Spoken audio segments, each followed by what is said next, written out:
Moi, je retiens seulement une chose. Babima qui libanda t'es comme des voyous. Babima qui libanda, Basala qui convaincu qu'il se battait pour une cause. Et ceux qui moutazali qu'on se battre pour une cause. Même ceux qui ont utilisé la méthode Yamabe, même ceux qui ont utilisé la méthode Ezali, réprouvée par la foi publique, par la morale, par la loi. Mais quelque part, il y a des gens qui savent se battre pour l'air, pour des causes. Oh, bango va se croire na yango. Je ne pense pas que Thierry, le commandant outil Danemark, aya kia par plaisir.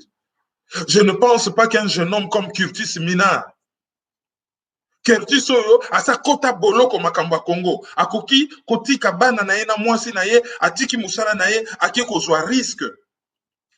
Parce qu'il aurait la haine envers Fali. Parce que le problème, ce n'était pas Fali. C'était ce que le concert de Fali représente.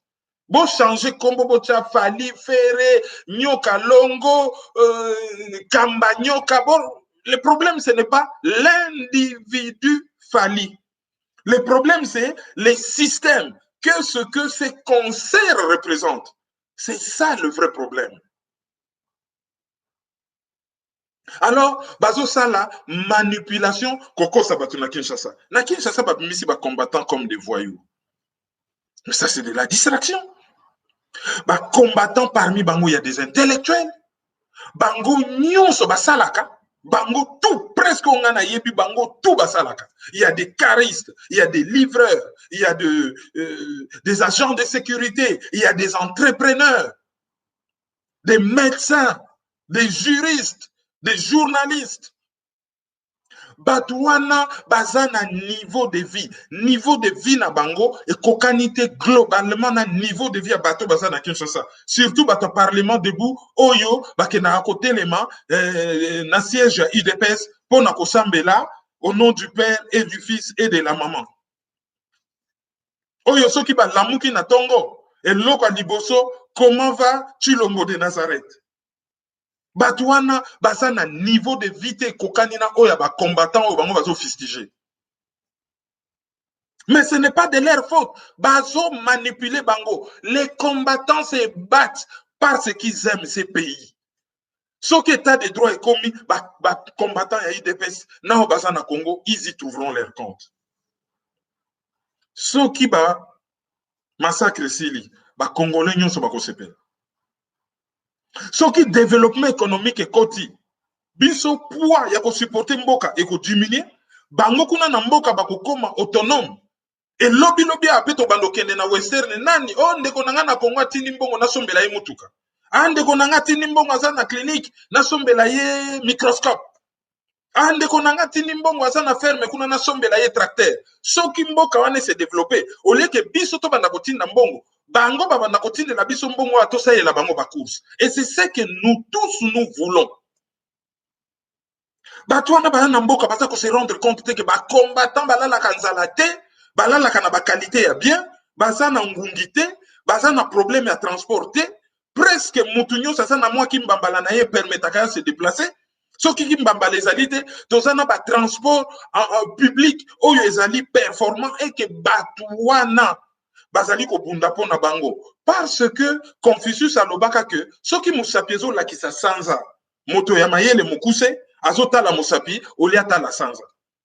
L'air ba combattant bazo bunda pour la situation changer na mboka, bato ya mayele mukuse bazo mona ke ba combattant bazo telemela Fali.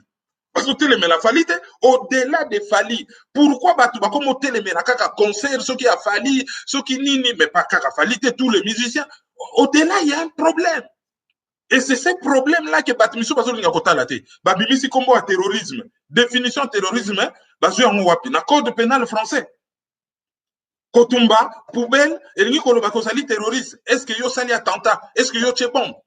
Comme manifester? Est-ce que zali acte de terrorisme? Parti de gauche, Jean-Luc Mélenchon, Monsieur Boutry, Oazali, responsable, il y a affaires étrangères, il y a la France insoumise. Un lobby que concert wana ezalaki politique et bateau bazalaki ko manifester, bazalaki une rébellion politique. Bazo telemela un concert politique. Ce n'est pas des racailles. Mais bazali batu oyo, bazalaki ko poser un acte politique. Et oyo, salamaki, ezalaki un acte politique. Comment boko benga batu barakai? Batou, avant concert et banda, ba téléméli. Ba sali ba message. Ba komeli, maire ya 12e arrondissement. Ba komeli, député ya 12e arrondissement. Ba komeli, député ya 12e circonscription. Ba komeli, Valérie Pécresse, présidente ya région Île-de-France. Ba komeli, Anne Hidalgo, maire ya Paris. Curieusement, batu nyonso wana natangi baza basi. Député, il y a 12e arrondissement, il y a 12e circonscription, il y a 12e arrondissement, maire, il y a 12e arrondissement, Valérie Pécresse, Anne Hidalgo, Bango, tout, c'est mois de mars est tombé que c'est des dames. Bah, commis. Nazana ba courrier tout, CCDP a komeli ba riverain nyonso a quartier pour nous expliquer bango. Eric Moulalou a komeli ba nyonso natangi et nombre ba lettres awa ba copie dans une boîte aux mains. Les gens ont écrit, bah voyou bah komakate pour basa la likambo. À la place, préfet a privilégié, a bêti sa concert, il y a mutu moko au détriment, il y a sécurité, il y a batu belé. Toyebi, que batu mifus va participer, bazali ba français, c'est mal perçu chez certains français, parce que bazo ba gilet jaune, oui, gilet jaune, bazo bunda pour une cause nationale. Tandis que, bah, Congolais, ils ont bima, même s'ils sont français, pour beaucoup, ils ont bima une cause communautaire. Mais, batouana, bah, sali, bah, démarche.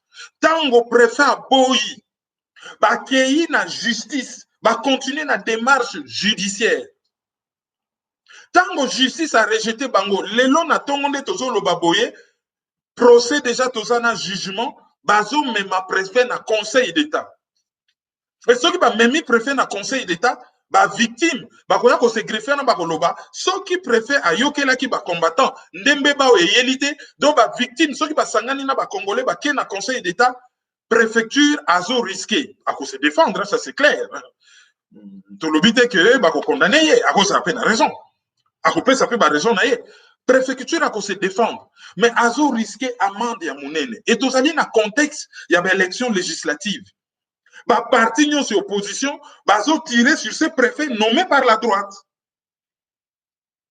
Et, bah, koki, ko utilisé yé, likambonaye to, problème y a sécurité wana, bah, koki ko utilisé sur le plan politique, pour na kolakisa que, voilà, ministre de l'Intérieur, donc il y a droite, Macron, droite, bon, à droite, azo assumé, tout ça, ça peut arriver. Et même, il fallait